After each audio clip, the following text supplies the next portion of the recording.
ወደ ሽግግሩ መንግስት የገባነው በፕላን አልነበረም። በእኛና በወያኔ መካከል የነበረው ግንኙነት ሻክሮ ነበረ፣ ጥሩ አልነበረም።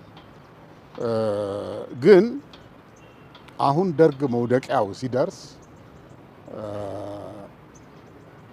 ኦኤልኤፍ የሚደፍነው ቦታ ስለነበረው ውይይት ተጀመረ ከኦኤልኤፍ ጋር። መለስ እኮ ሌንጮ ፕሬዝዳንት እንዲሆን ጠቁሞት አልነበረም እንዴ? በእኛ በኩል ኦፒዲዮን አንቀበልም፣ ነፃ የሆነ የኦሮሞ ድርጅት አይደለም ብለን እዛ ላይ ስምምነት ሊደረግ አልተቻለም። ያንን ስልጣን ብትቀበሉ ሮላችሁ ብዙ አይሆንም ነበር? ፈቃዱ ገዳሙ ምን ሰራ ነው? ፈቃዱ ገዳሙ እኮ አንዳንድ ነገር ለመስራት እኮ ብዙ ነገር አለ። እናንተ ድርጅት አላችሁ፣ ይነስም ይብዛም ኮንስቲትዩንሲ አላችሁ፣ ምንም ሳይኖራችሁ ያው በኋላ የምንመጣበት ዋጋ አልነበረው። ኦኬ ብቻ ነው እንደዛ ደመደማችሁ። ዋጋም አልነበረውም። ብዙም እንደማንቆይ ደግሞ ስላወቅ ያንን መቀበሉን አሁንም አይቆጫችሁም? እሱን አልተቀበሉ ምንም አይቆጭ ትክክል ነው ብላችሁ ነው የምታስቡት? ልክ እንደንደርሰን ከአሜሪካኖቹ ጋር ንግግሩ ሲጀመር በሚቀጥለው ቀን የወያኔ ጦር አዲስ አበባን ተቆጣጠረ። ቻርተሩን ያረቀቅነው እኛ ነን። መጨረሻ ላይ ሁሉም ሻዕቢያም ተስማምቶበታል።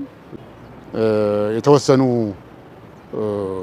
የመንግስት ኃላፊነቶችን ልናገኝ ይገባል የሚል ሀሳብ ስለነበረን ፕሬዚደንሲውን ያው ኢህአዴግ ይውሰድ፣ ጠቅላይ ሚኒስትርነቱን ኦኤልኤፍ እንዲወስድ፣ ከሚኒስትሮች ደግሞ መከላከያውን እነሱ ከወሰዱ የውጭ ጉዳይ ሚኒስትርነቱንና የመሳሰሉትን ቁልፍ ቦታዎች ደግሞ ኦኤልኤፍ እንዲወስድ፣ ግንኙነቱ እየሻከረ ሄደ።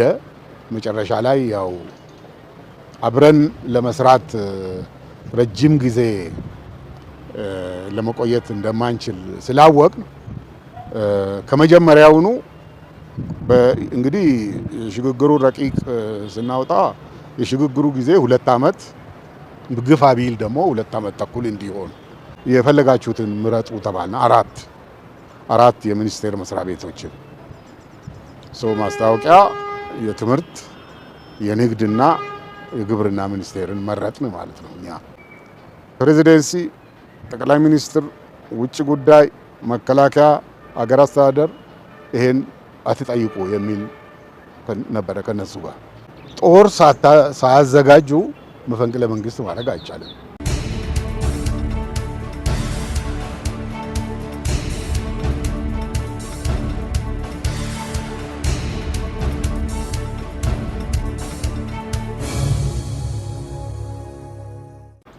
ወደ ሽግግሩ መንግስት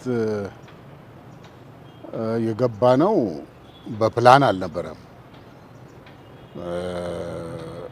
እንደሚታወቀው እንደ አውሮፓ አቆጣጠር በ90ዎቹ 1990-91 በዓለም ላይ ከፍተኛ የሆነ ለውጥ የተከሰተበት ጊዜ ነው። ይህም በመሆኑ የደርግም መንግስት በሶቪየት ዩኒየን መዳከም መጨረሻ መፍረስ ምክንያት ደርግም ያገኝ የነበረው ወታደራዊ እርዳታ እየመነመነ ሲሄድ የደርግም የውስጥ ችግርም ደግሞ እየባሰበት ሄደ። እንደሚታወቀው በ1989 በኢትዮጵያ 81 ነው መሰለኝ ከፍተኛ የጦር መኮንኖች የመፈንቅለ መንግስት ሙከራ አረጉ። የዛ መፈንቅለ መንግስት ሙከራ መክሸፍ ምክንያት ከፍተኛ ቶፕ ራሱ የኢትዮጵያ ጦር ከፍተኛው አመራሩ ተጠፋ ማለት ነው። ወይ በግድያ ወይ በስርዓት ጦሩ ከዚያ በኋላ መሪ አልነበረውም ማለት ይቻላል። ኮማንድ አልነበረውም ማለት ይቻላል። እና የደርግ መንግስት የመውደቅ የጊዜ ጉዳይ ነበረ። ከዛ ኩዴታ በኋላ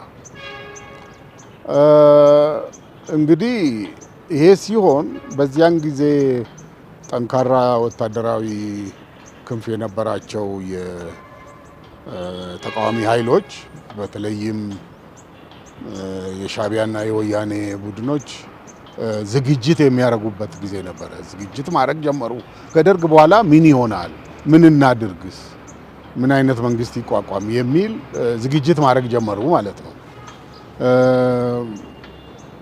ሻዕቢያን ጭምር ወደ አሜሪካ ድረስ ሄደው በተለይ እዛ ያለውን የኢትዮጵያ ስደተኛ በተለይም አሉ የሚባሉትን ሰዎች ማነጋገር ጀመሩ። በእኛና በወያኔ መካከል የነበረው ግንኙነት ሻክሮ ነበረ፣ ጥሩ አልነበረም። ግን አሁን ደርግ መውደቂያው ሲደርስ ኦኤልኤፍ የሚደፍነው ቦታ ስለነበረው ውይይት ተጀመረ ከኦኤልኤፍ ጋር። የሱዳን መንግስትም የራሱ የሆነ ኢንተረስት ነበረው። በተለይም ኤስፒኤል የሚንቀሳቀሰው በምዕራቡ ሀገራችን ክፍል አካባቢ ስለነበረ በዚያን ጊዜ አዲሱ የሱዳን መንግስት በበሽር የሚመራው ማለት ነው ይሄንን ኃይል ለማጥፋት የደርግ ቶሎ መውደቅ ለሱ እንደሚጠቅመው ስላመነበት ሱዳን ውስጥ በነሱ አማካኝነት ማለት ነው በሱዳን መንግስት አማካኝነት ሻዕቢያ፣ ወያኔና ኦኤልኤፍ ድርድር ጀመሩ ማለት ነው። አንደኛው የደርግን ለመጣል የሚደረገው የመጨረሻው የጦር እንቅስቃሴ በየት በኩል ይደረግ የሚለው ነው እና በዚያን ጊዜ ሚሊታሪሊ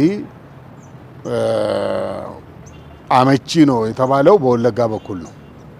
በሱዳን በኩል ገብቶ ሁሉም ሶስቱም ግንባሮች የሚሳተፉበት ኦፌንሲቭ እንዲጀመር ነበረ።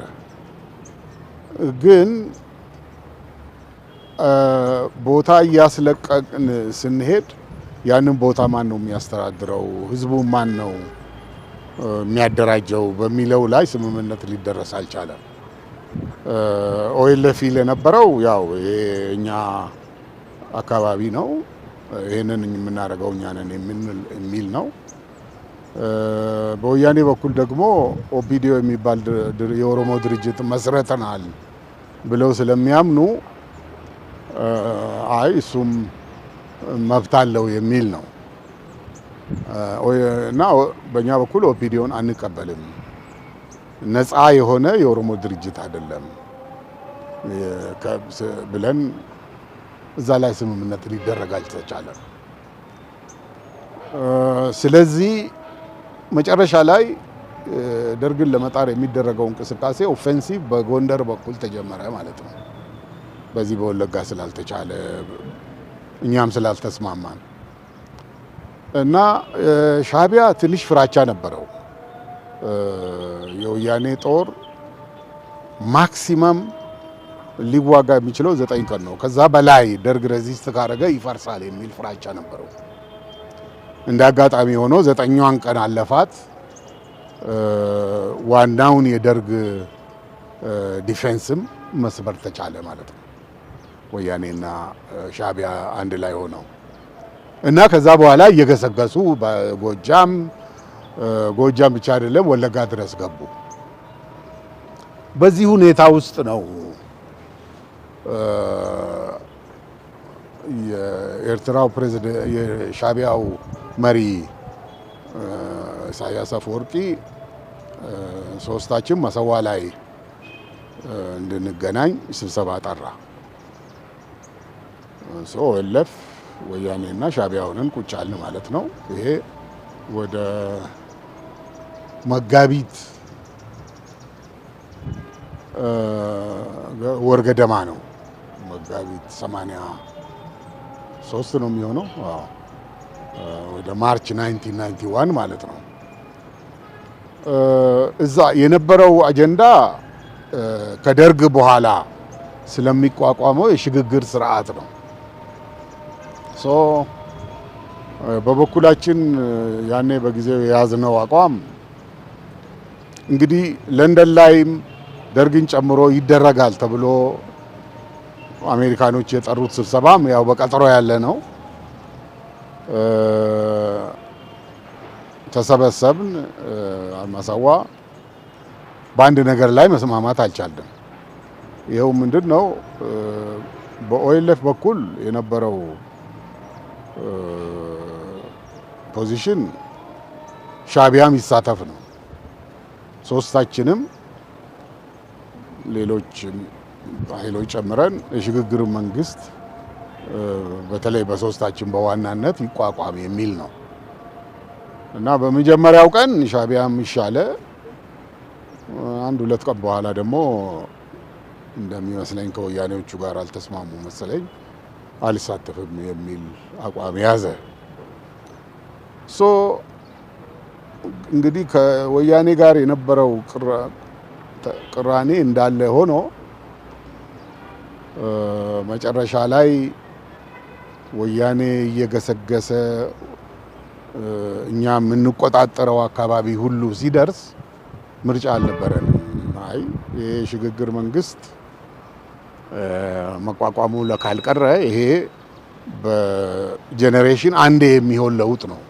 ይሄ በዓለም ላይ የተከሰተው ለውጥ በረጅም ጊዜ አንዴ ሊሆን የሚችል ለውጥ ነው። በዛ ለውጥ ውስጥ ደግሞ ሁኔታውን አይተ ላንተ የሚያዋጣህን መንገድ ካልቀየስክ ጠፍተ የመቅረት እድሉ ቻንሱ ትልቅ ስለሆነ እዚህ ሽግግር ውስጥ መሳተፍ አለብን የሚል ውሳኔ ላይ ደረስን። የተወሰን ነው ሰዎች ቀደም ሲል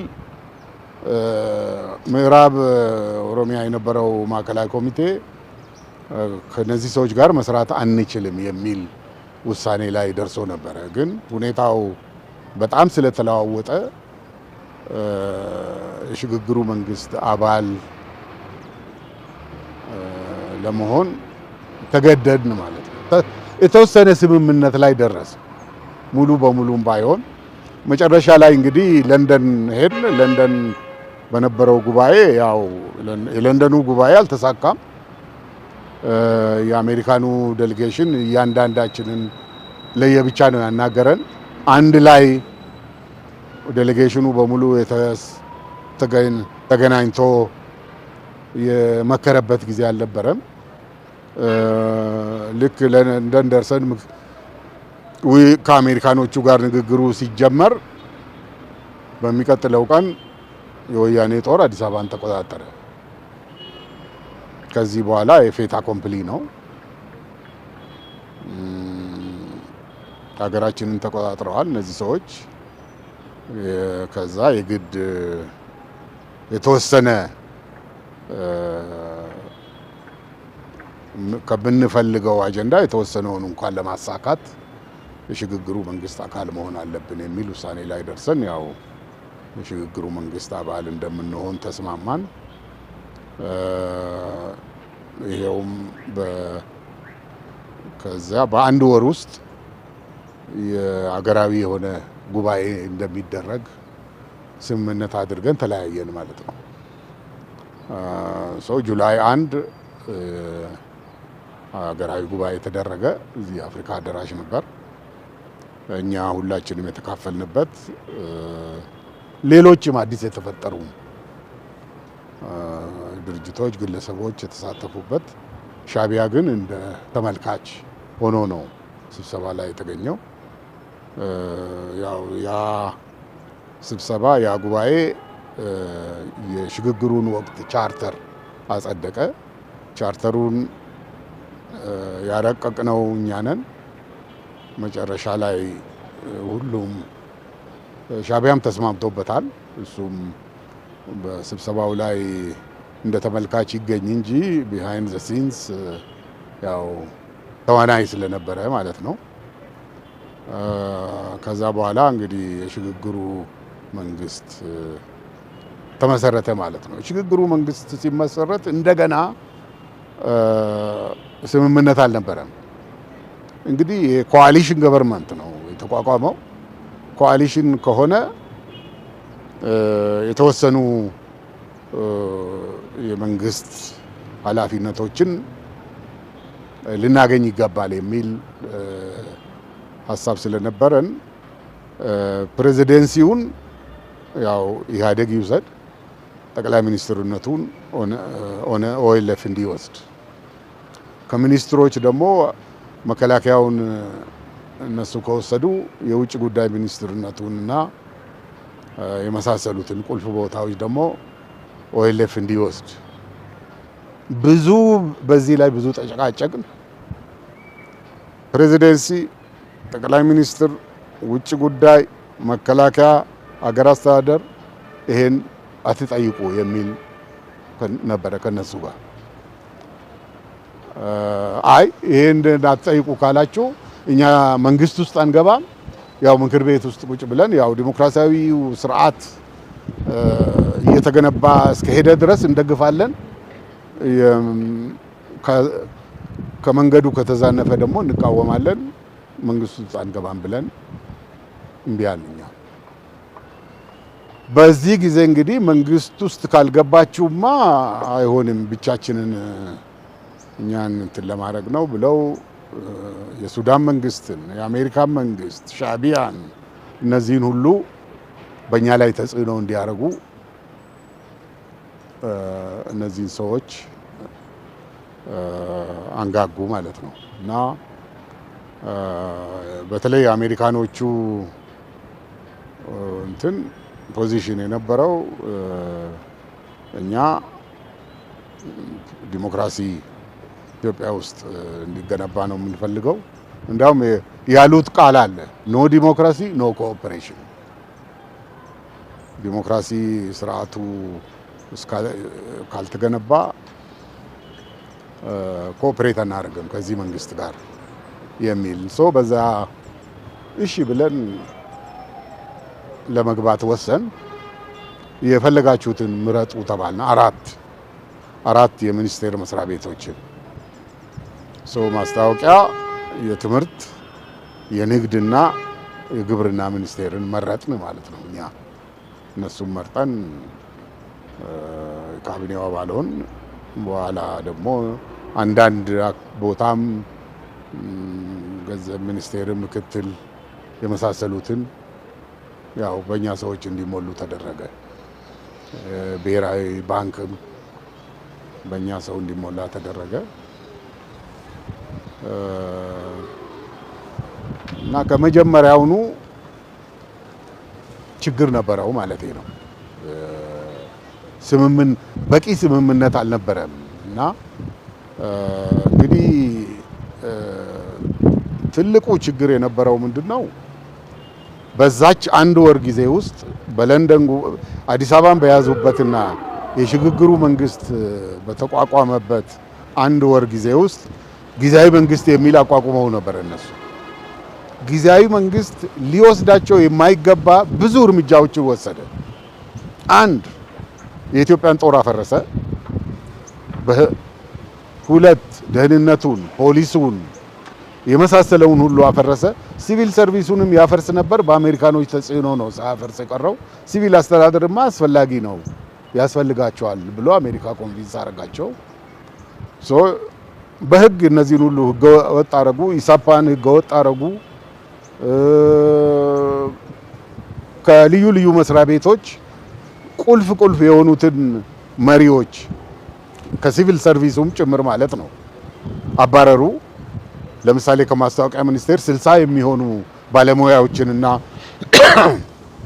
የክፍል ኃላፊዎችን ነው ያባረሩት። በእነሱ ፈንታ የራሳቸውን ካድሬ ተኩ። በአንድ ወር ውስጥ ያከናወኑት ስራ ለሽግግሩ መንግስት እንቅፋት የሚሆኑና የሽግግሩ መንግስት ራሱ ምንም ሊያደርግ እንዳይችል ተደርጎ ነው በዛ አንድ ወር ውስጥ የራሳቸውን ስታምፕ ያደረጉበት ማለት ነው። እና ይሄ ብዙ ችግር ነው መጨረሻ ላይ የፈጠረው። በተለይ በእኛና በእነሱ መካከል ግንኙነቱ እየሻከረ ሄደ። መጨረሻ ላይ ያው አብረን ለመስራት ረጅም ጊዜ ለመቆየት እንደማንችል ስላወቅ ከመጀመሪያውኑ እንግዲህ የሽግግሩ ረቂቅ ስናወጣ የሽግግሩ ጊዜ 2 ዓመት ግፋ ቢል ደግሞ 2 ዓመት ተኩል እንዲሆን ተደርጎ ነው እና በዚህ ጊዜ ውስጥ ማከናወን የፈለግናቸውን ነገሮች ፕላን አድርገን ነበር። ይሄን ነው አንዳንዶቹን ለማከናወን እድል ገጥሞናል። ለምሳሌ የቋንቋ ፖሊሲውን በሚመለከት የኦሮምኛ ቋንቋ የማስተማሪያ ቋንቋ እንዲሆን፣ የአካባቢ አስተዳደር በብሔርና በቋንቋ ላይ የተመሰረተ በዚህ መሰረት እንዲካለል እና ያም በምርጫ እንዲቋቋም የሚል ነበረ። በምርጫም ባይቋቋም አካባቢ ተካለለ። ይሄን አቺቭ አድርገናል። ሌላው አቺቭ ለማድረግ የፈለግነው የኦኤልኤፍን ጉባኤ ማካሄድ ነበረ። እሱ ሳይሳካልን ወጣን ማለት ነው ከሽግግሩ መንግስት። በተለይም ኃይላችን በምዕራብና በምስራቅ በከተማና በሜዳ በእንደዚህ የተከፋፈለ ስለነበር እነዚህን ሁሉ የድርጅቱን ታጋዮች በከተማም የነበሩትን እስር ቤት የነበሩትን በምዕራብ የነበሩትን በምስራቅ የነበሩትን አንድ ላይ አምጥተን ጉባኤ አድርገን የተሻለ አመራር ለማውጣትና ከጊዜው ጋር የሚሄድም አዲስ የፖለቲካ ፕሮግራም ነድፈን ለሚቀጥለው ትግል ለመዘጋጀት ነበረ አላማችን። ይሄ ሳይሳካልን ቀረ። በየጊዜው እያዋክቡን ስለነበረ በተለይ ኦኤልኤፍ ጦር በነበረባቸው አካባቢዎች ትንኮሳው ብዙ ነበረ። እዚህ ተነኩሳሉ፣ እዚህ ሰው ያስራሉ፣ ከአመራሮችን ሰዎች ያስራሉ፣ ይገላሉ። አሁን ለምሳሌ በነገሌ ከነሱ ጋር ሊመካከር የሄደ የድርጅታችን የአመራር አባል ገመቺስ የሚባል ቢሮአቸው ውስጥ በጥይት ተኩሰው ገደሉት። ድሬዳዋ በምስራቅ የነበረውን አመራር ድሬዳዋ ቢሮ ከፍተው እዛ የነበሩትን ይዘው አሰሩ እና እንደዚህ አይነት ትኮሳዎች እየበዙ ስለሄዱ በቃ ፋታም አልሰጡንም። መጨረሻ ላይ ግንኙነታችን የተቋረጠው በምርጫ ነበረ። 1981 መፈንቅለ መንግስት እናንተ እንዴት ነበር የሰማችሁት? እንዴትስ ስትከታተሉ ነበረ? በአጠቃላይ ስለዛ እስቲ አንዳንድ ነገሮችን ያብራሩ። እንግዲህ የ81 መፈንቅለ መንግስት በእርግጥ እንደተባለው ሻዕቢያ መረጃ ነበረው። በተወሰነም ደረጃ ቢሆን መረጃ ነበረው። እንዲያውም አንዳንድ የነገሩንም ነገር አለ። ወደ 81 በምን ወር እንደሆነ አላስታውስም።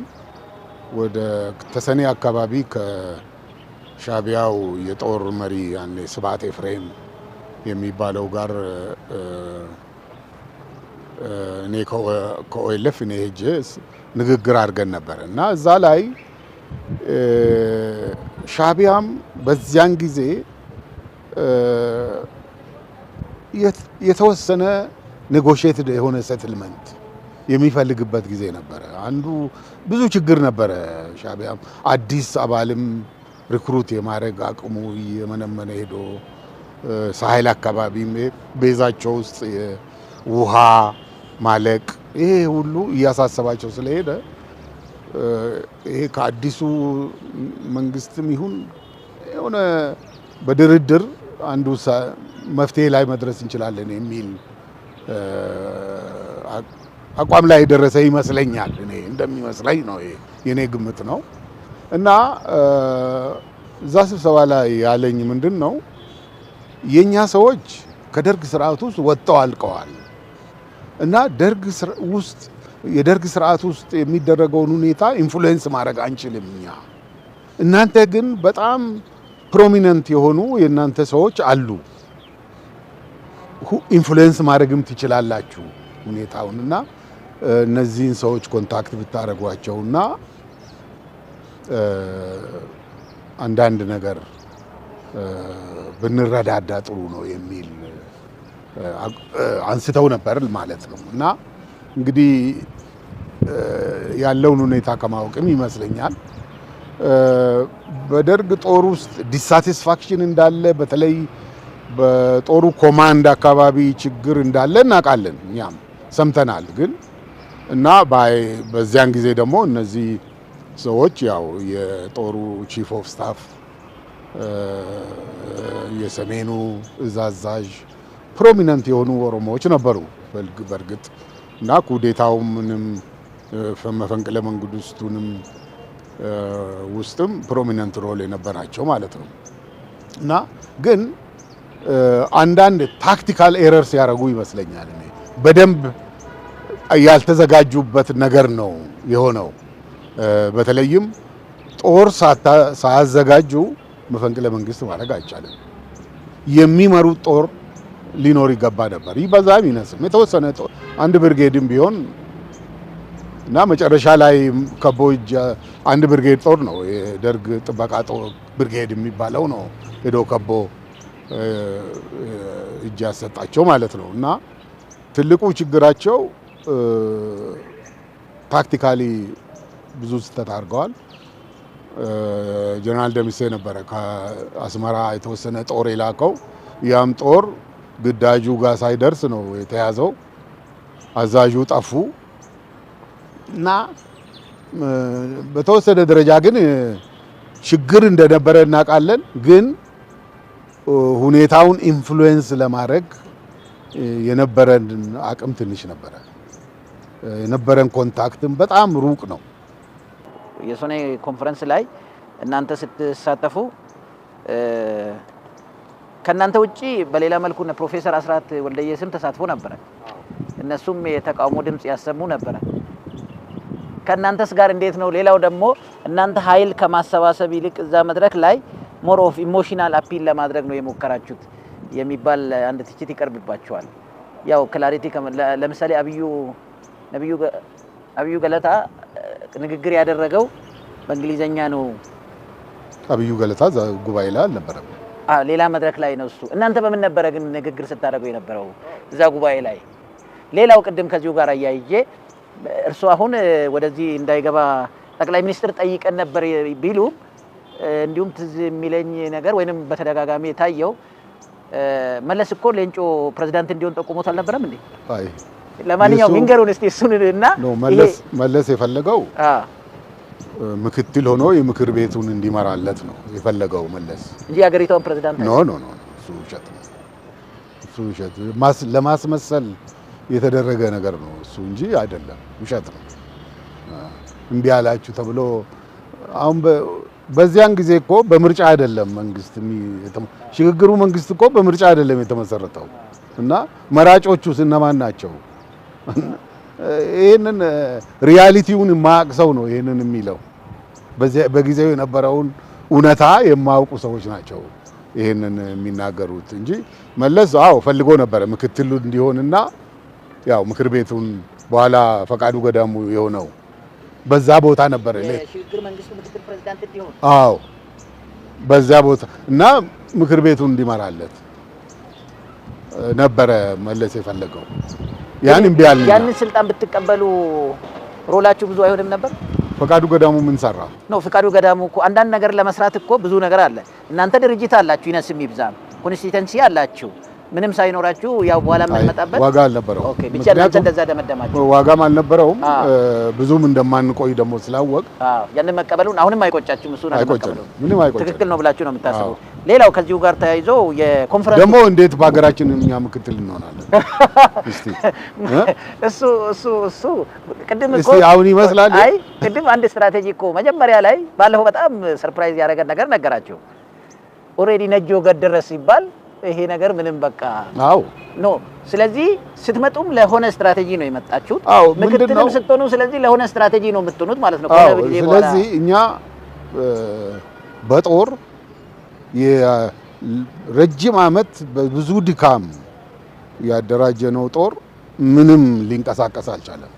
ለማንቀሳቀስ አልቻልንም። ይሄ የጦሩ ድክመት ሳይሆን የአመራሩ ድክመት ነው፣ የአመራሩ ችግር ነው። እና ይሄን ማንቀሳቀስ ካልቻለ ምንድነው ያለን አማራጭ? ሽግግሩ ውስጥ ገብተን ምን ልናገኝ የምንችለውን እናገኝ ነው። ከድክመት ነው ሽግግሩ ውስጥ እንገባ። ድክመት አትገመግሙም እንዴ? ድክመት አትገመግሙም? በጣም ነው አይገመግሙም ወይ አመራር እርስ በራሳችሁ? ኖ እንጂ እንደውም እንደኛ ድክመት የሚገመግም ድርጅት ያለ አይመስለኝም። በጣም ነው የምንገመግመው። ግን ይሄ በእኛ ተዋንያኑ እኛ ብቻ አይደለም፣ ከኛ ውጭ ጦሩ በአመራር ችግር ነው ያንን ላስት ሚኒት ነው ያ ወያኔ አዲስ አበባ ከገባ በኋላ ብትገመግም ምንድነው የምትፈጥረው? አይ ማለት በሂደት የተገማገማችሁ ቢሆኑ ለምሳሌ እርሶ ከጦር አመራርነት ተነስተዋል። አዎ እኔ በ88 በቃ የእርሶ ጦር አመራርነት መነሳት ራሱ ፕሮፐርሊ ተገምግመዋል ወይ? አልተገመገመ። እኔ ከጦሩ አመራር ከተነሳው በኋላ አንድ አመት በማይሞላ ጊዜ ውስጥ ነው ወደ አንድ አመት በኋላ ወደ ምስራቅ ነው ሄድኩት ወደ ሐረርጌ እና ያው ሌላ ሰው ነው የተካው ማለት ነው። የጦሩን ድክመት ባለፈውም አምነዋል። አይ ቲንክ እሱ በጣም ምልክቱ ከድክመት ሽግግሩ መንግስት ውስጥ ስንገባ እኛ ውስጣችንን እናውቃለን። አቺቭ ማድረግ የፈለግነውን ሚሊታሪሊ አቺቭ ማድረግ የፈለግነውን አላረግንም። የተወሰነ አካባቢ አሁን በነበረን የጦር ኃይል ቢያንስ የተወሰኑ ክፍለ ሀገሮችን መቆጣጠር እንችል ነበረ ቶሎ ብንንቀሳቀስ ኖሮ። አልቻልንም። ወያኔ ሀገሪቱን አብዛኛውን ኦሮሚያን ተቆጣጠረ። ጥሩ እዚያው ኮንፈረንሱ ላይ እንመለስ እስቲ። ኮንፈረንስ ማለት የሰኔው ኮንፈረንስ እንደመጡ በማግስቱ ነው የተካሄደው አይደል? አዎ እኔ ጁን 30 ነው የመጣሁት። በጁላይ 1 እስከ 6 ድረስ ነው የተካሄደው ስብሰባው። እሱ ላይ አትሞስፈሩ አሁን ቅድም ካነሳውሎት ከፕሮፌሰር አስራት ጋር እነዚህ እንዴት ነበሩ? እንግዲህ እንዳልኩ ከለንደን ስንነሳ ማን ይሳተፍ የሚለው ጉባኤ አልተነሳም። እኛ በበኩላችን ሁሉ የኢትዮጵያ የፖለቲካ ንቅናቄዎች ጦርም የነበራቸው ጦርም ያላቸው ሜሶንና ኢህአፓም ጭምር እንዲሳተፉ ፈልገን ነበር። ኢዳቅ የሚል ድርጅት ነበራቸው። ወያኔ በፍጹም አልፈለገም፣ ሻቢያም አልፈለገም።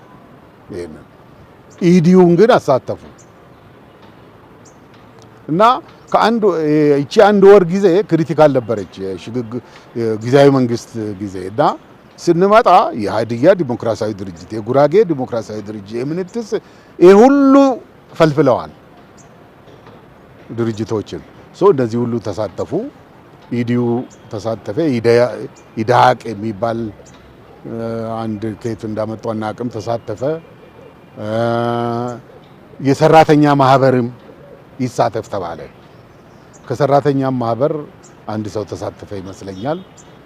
ከዩኒቨርሲቲም ደግሞ አንድ ሰው ተባለ። ዩኒቨርሲቲ ምንድነው? ፖለቲካ ድርጅት አይደለም፣ አንድ አቋም የለውም። እንዴት ይሆናል ብንል የለ ይሳተፉ በሚል እንዲሳተፍ ተደረገ። ፕሮፌሰር አስራት ዩኒቨርሲቲው ወክሎ ነው እዛ ጉባኤ ላይ ተሳተፈው ማለት ነው። ቻርተሩን እኛንን ያረቀቅ ነው የሚል ነገር አንስተዋል። እናንተ ማለት ከወያኔ ጋር ተስማምታችሁ ነው ወይስ ራሳችሁ? የመጀመሪያው ረቂቅ ኦነግ ጋር ረቀቀ፣ በኋላ እነሱም ተስማሙበት፣ ሻቢያም ተስማማበት። ትንሽ ነገር ነው ኤዲቶሪያል የሆነ ነገር ከኛ ድራፍት የለወጡት። 4 ሚኒስትሮች ናችሁ። ለማንኛውም 4 ሚኒስትሮች፣ የማስታወቂያ ሚኒስትር እርሶ ዲማ ነገው፣ ትምህርት ሚኒስቴር ኢብሳ ጉተማ፣ ግብርና ሚኒስትር መጀመሪያ ላይ የመሬት አስተዳደር የነበረው ኦቦ ዘገየ ግብርና ሚኒስትርም ነበር በደርግ ጊዜ፣ በመሀሉም ሆኖ ነበር ከመታሰራቸው በፊት። ከዛ እሳቸው እንደገና የግብርና ሚኒስትር ሆኑ። ንግድ ሚኒስትር ማን ነበር የሆነው ከናንተ? አህመድ ሁሴን። የትኛው ነው? አህመድ ሁሴን። አሁን የትኛው ነው? አሁን አይደለም፣ አሜሪካ ነው ያለው። አሜሪካ ነው ያሉት። ከዛ ከድርጅቱ ለቀቁ እንደ እሳቸው አለ። ከየትኛው ድርጅት? ከኦነግ በኋላ እኔ እንጃ አላውቅም። ኤኒዌይ እሳቸው ሆኑ። ከዛ ሌሎች እርሶ የማስታወቂያ ሚኒስትር ሆኑ ነበሩ። አዎ። እንዴት ነበር አሰራራችሁ? ስልጣኑን ሰጥቷቸዋል? ማስታወቂያ ሚኒስትር ችግር ነበር። አሁን ለምሳሌ ትምህርት ሚኒስቴር ስትራቴጂክ ነው ይታወቃል። በደንብም ደግሞ ኢፌክቲቭሊ ሰርታችሁበታል። እንዲሁም በጣም የሚገርመው ነገር እኛ አሁን ብልጽግናን የምንተቸው ራሱ ኦነግ በ6 ወር አዲስ መጽሐፍ ጽፎ አሳትሞ እንግዲህ አዲስ መጽሐፍ ሳይሆን የነበራችሁም ቢሆን ኦልሬዲ ኤሌመንተሪ ስኩል ነበረን እኛ ሜዳው ነን እና መጽሐፍት አዘጋጅተናል። ያንን ነው ያሳተማችሁ? አዎ። ሞር ካሪኩለሙ የኦነግ ነው እንደ መጡ ትምህርት ሚኒስቴር የትምህርት የሆነው ካሪኩለሙን ኢምፕሊመንት ያደረጋችሁት የኦነግን ካሪኩለም ነው እንዴ? ማለት መጽሐፍቶቹ ያው ማለት ያው ነው ካሪኩለም ምን እንግሊዝኛ ሳይንስ ነው እና ኦፍ ኮርስ በካሪኩለሙ መሰረት ነው እንደገና ተጻፈ። ሳይንስ ቢሆን ቋንቋ ውስጥ ለምሳሌ መጽሐፎቹ ተዘጋጁ እንደገና። ቋንቋ አዲስ ነው፣ ካሪኩለሙ ውስጥ የለም እሱ ኦሮምኛ ቋንቋ ብቻ። በኋላ እኮ ይሄ ነው የኦሮሞን ሕዝብ ለመያዝ ያስቸገረኝ ብሎ መጽሐፉን ቀየረው አይደል? ከረጅም ጊዜ በኋላ ቀየረው ይባላል። ስለዚህ እዛ ተክላችሁ ነው ሄዳችሁ በደምብ። ኤኒዌይ ለማንኛውም ትምህርት ሚኒስቴር በጣም ተሳካላችሁ። ቅድም እንዳልኩት እንዲሁም ብልጽግና ወዳጆቻችንን ስናማ በ6 ወር እኮ አዲስ ነገር አድርገዋል። በዛ ሁሉ ትምህርት ቤት አሰራጭተዋል። እናንተ አፋን ኦሮሞን ለምንድን ነው በ6 ዓመት የማታደርጉት የሚለውን ነገር በጣም ነው እንደ ሪፈረንስ የምናነሳባቸውና ሌላም የምናነሳው ደርግ እኮ የወቅቱን ገፊ ምክንያት የሆነውን መሬት ላራሹን ኢሚዲየትሊ ነው ያደረጉት። እናንተ ምንድነው ምን ነገር እናንተ ኤኒዌይ ያ በጣም ስልጣን ወስዶ በ6 ወር ውስጥ ነው ደርግ ያንን ያደረገው። ምንም ጥያቄ የለውም። አሁንና ስልጣን በሴፕቴምበር ወሰደ። የካቲት 25 አወጀ 67። ለነገሩ የሆነ ገፊ ጥያቄዎችን በወቅቱ ካልተደረገ በኋላ ያስቸግራል። እኔ አሁንም ያስቸግራቸዋል ብዬ ነው ማምነው። ኤኒዌይ አንዴ እንትን ምንድነው መሰለ ፖለቲካ የሆነ ሞሜንተም አለው። ሞሜንተሙን ከሳተ ያስቸግራል፣ አስቸጋሪ ነው። በዛ ሞሜንተም ነው መጠቀም ያለበት። አዎ የመጀመሪያው ሞሜንተም ነበር። ኤኒዌይ በዛ በኩል ያንን አረጋችሁ። ትምህርት ሚኒስቴር ግልጽ ነበረ። ግብርና ሚኒስቴር እና ንግድ ሚኒስቴር ላይ ምን አስባችሁ ነበር? ያንን እንግዲህ ከህዝብ ጋር ዳይሬክትሊ ያገናኛል የሚያገናኘን አርሶ አደሩ ታገኛላችሁ። ለመንግስት ለገቨርመንቱ ደግሞ ብዙ ነገር ሜስ ያደርጋል መንግስት አይደል? እዛ ደግሞ ተጠያቂነት እንዳይኖረን በወንጀሉ እንዳንጠየቅ። ኦኬ እነዚህ አክቹአሊ ሲቪል ነው የሚሆነው። እነዚህ ሲቪል ናቸው። ሲቪል ንግዱ ሚኒስቴሩም የንግድ ፈቃድ ምን በመስጠት ብዙ ችግር ነበረው የኛ ሰው ንግድ ፈቃድ ለማግኘት እና በዚህ ልንረዳ እንችላለን በሚል ነው። ግብርናውም ዳይሬክትሊ ከአርሶ አደሩ ጋር ያገናኘናል ነው። ማስታወቂያውም አትሊስት ኮሚኒኬሽን እንትን እድል ይሰጠናል ነው። ግን አንፎርቹኔትሊ ሰዎቹ ማስታወቂያ ሚኒስቴርን ቶታሊ ነው የቀየሩት። እኔ የጊዜያዊ መንግስት ማስታወቂያ ሚኒስቴር የነበረው በረከት ስምኦን ነው። እዛ ቢሮ ሲሄድ እኔ የመኪና ቁልፍ ብቻ ነው ያስረከበኝ። ሌላውን ነገርማ ተቆጣጥረውታል። ማለት ስልጣኑ ምን ነበረ? ምን ማድረግ ይችሉ ነበር? እዛ ሰራተኛ መቀየር እንደዚህ አይቻልም? ኦፍ ኮርስ አዎ። ዲፓርትመንት ኃላፊዎችን ምን መቀየር እድል አልቀየሩም እንዴ ታዲያ? አልቻልኩም። ለምን አይቻልም ተባለ? ቀይሯል። አዎ እንደገና ሶስተኛ ይቀይሩም ነበር። ኦፖርቹኒቲውም አልነበረም። ኦኬ ደግሞ እነሱም ትንሽ ያው እንትንም ይሆናል ግጭት ውስጥ መግባት እና ኦፍ ኮርስ አንዳንድ ነገር ማድረግ ችለናል። ሚዲያውን ለሁሉም ክፍት አድርገናል። እነሱ መግለጫ ሲያወጡ ይነበባል። ኦኤልኤፍም ሲያወጣ ይነበባል። በቴሌቪዥንም በሬዲዮም በጋዜጣም ይወጣል። ይሄን ማድረግ ችለናል። ለህዝብ መልእክታችን ለህዝብ እንዲደርስ ለማድረግ ችለናል። በወቅቱ ደግሞ ሌላ ሚዲያ ስላልነበረ ይሄ በጣም ወሳኝ ነው። በጣም ወሳኝ ነበረ። በዛን ጊዜ ሌላ ሚዲያ አልነበረ። አይከለክሏችሁም? ይሄን ፓርት ለምን አገባኝ። አይደው የነሱ ነገር ሊከለክሉም አይችሉም ነበር። ይሄ ድል ስለዚህ ይሄ አድቫንቴጅ ነበራችሁ ማለት ነው በወቅቱ ይሄንን ነገር። በጣም ላይ ቴሌቪዥንም ሬዲዮም ያው ክፍት ነበረ ለሁሉ። አሁንም ቅድም ካነሱልን ነገር ኦኤልኤፍ ጠቅላይ ሚኒስትሩነቱን ይፈልግ ነበር። በጣም ሬዚስት አደረጉ እንደ በሱ ላይ በጣም አራቱ ውስጥ አትግቡ አሉ። ኦኬ ስለዚህ ምረጡ ሲሏቸው ፕሬዚዳንት፣ መከላከያ፣ ጠቅላይ ሚኒስትር፣ ውጭ ጉዳይና አገር አስተዳደር። ከዚህ ውስጥ አገር አስተዳደር እንግዲህ ሴኩሪቲ አትግቡ አሉ። ያኔ የአገር ውስጥ ጉዳይ ሚኒስቴር ነው የሚባለው እና የሀገሪቱ ደህንነትም እሱ ስር ነበር። ለኦህዴድ ሰጡ እኮ እሱ። አይ ምክትሉ ማን ነበር?